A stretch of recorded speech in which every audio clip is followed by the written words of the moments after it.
Então, nós vamos falar nessa aula sobre o teatro, especificamente nas habilidades EF69 a ER24, EF69 a ER25 e EF69 a ER27. Nessa aula, nós vamos falar sobre a subjetividade em cena.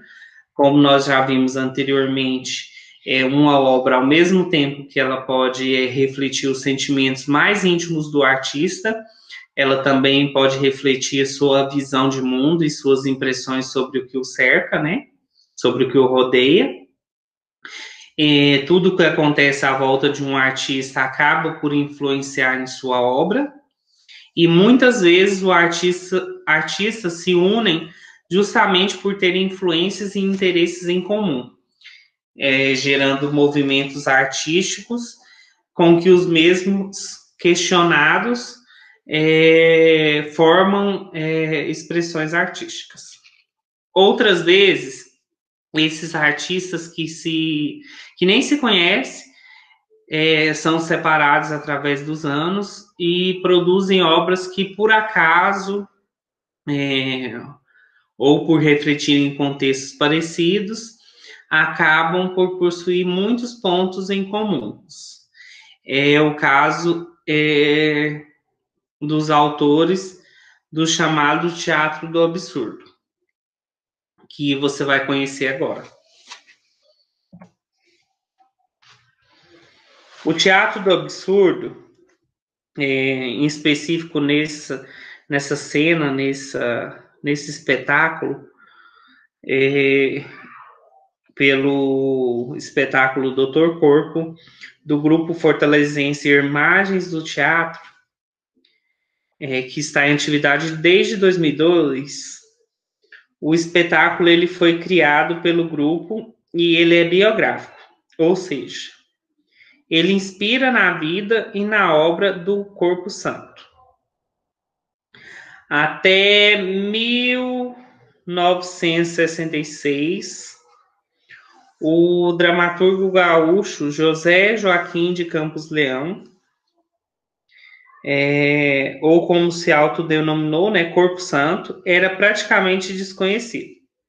Nesse ano, exatamente, 100 anos após ter escrito sua obra, 3 de suas peças foram encenadas pela primeira vez na cidade de Porto Alegre. As Relações Naturais, Eu Sou Vida, Eu Não Sou Morte, e Mateus e Mateusa, dirigidos por Antônio Carlos de Sena, mas somente em 1968 que o autor foi reconhecido, pela grande repercussão dessa montagem no 5º Festival Nacional de Teatro de Estudantes, no Rio de Janeiro. Sua obra é formada por 17 comédias, que foram escritas de uma forma totalmente fora do comum, de maneira extremamente rápida, somente 4 meses. O Corpo Santo escreveu toda a sua obra. Nessa época, o autor esteve internado em uma instituição psiquiátrica e produzia quase sem parar, alternando momentos de lucidez e de confusão mental, por conta de sua doença. Algumas dessas peças foram escritas em poucos dias, outras em poucas horas.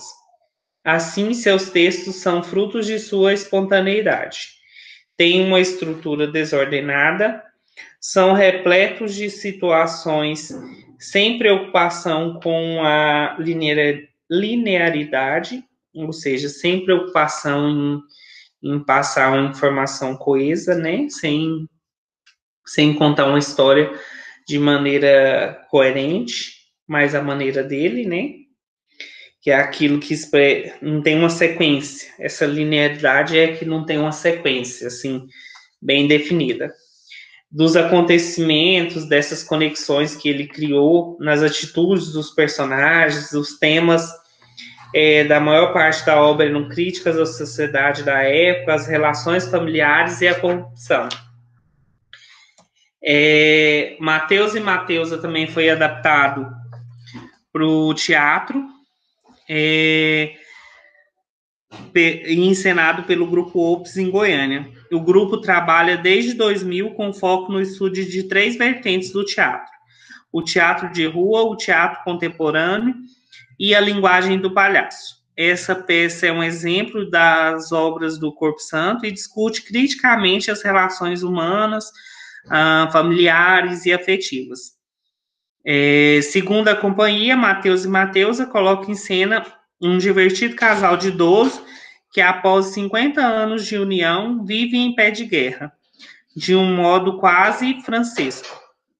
A peça ela aborda a cena e a convivência familiar e suas relações e consumismo de futilidade.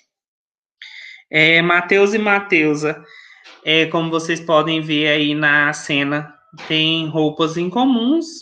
Geralmente os artistas que encenam tanto o sexo masculino quanto o feminino é feito por homens. Eles são caracterizados com pintura de palhaço. E se vocês observarem nessa foto, ela foi tirada no centro de Goiânia, na Avenida Goiás. O teatro do absurdo ele é uma expressão que surgiu no fim da década de 1950 para nomear a obra de alguns autores que não davam sequências e nem linearidade nas suas obras.